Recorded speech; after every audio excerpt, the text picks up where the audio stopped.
Dr. Hantel, for patients who belong to a racial or ethnic group that are underrepresented in clinical trials, what steps are being taken to address this issue among you and your colleagues?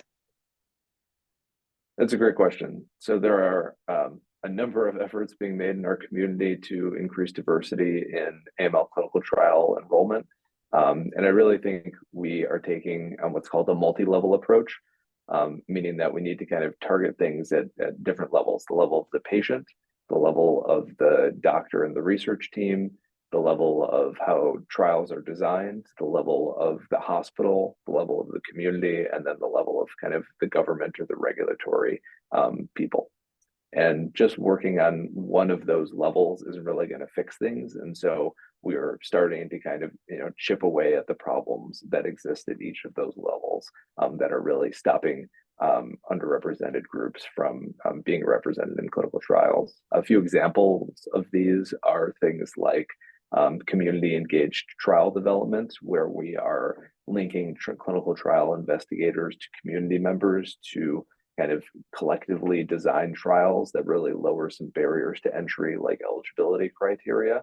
And then to look at where they're actually planning on opening up their trials to make sure that they are, more and more in communities who have been historically underrepresented.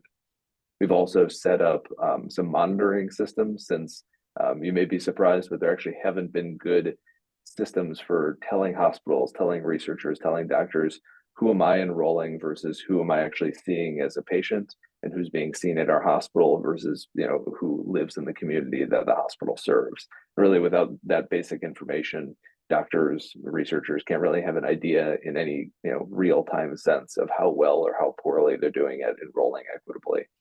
And we're all trying to do the best for our patients, and a lot of this is kind of inadvertent exclusion. But I think unless you present those data to people, they're likely going to assume it's going well, or that the problem kind of exists elsewhere and they can't do any better. And so I think linking that down to the program and the hospital actually gives them buy-in as to, oh, this is something that I'm doing, this is my responsibility.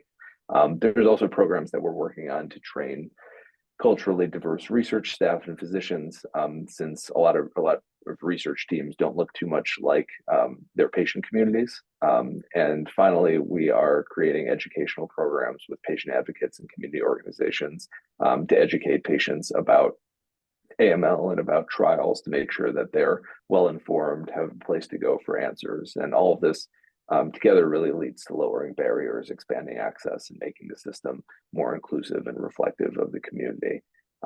So my activation tip for this would be for patients of really any group to say kind of to their physicians, how are people like me being engaged in research, and is there anything that I can do to help the groups that I identify with be more engaged in the research that is taking place, so we can really move the field forward and make sure that cures are happening for everybody.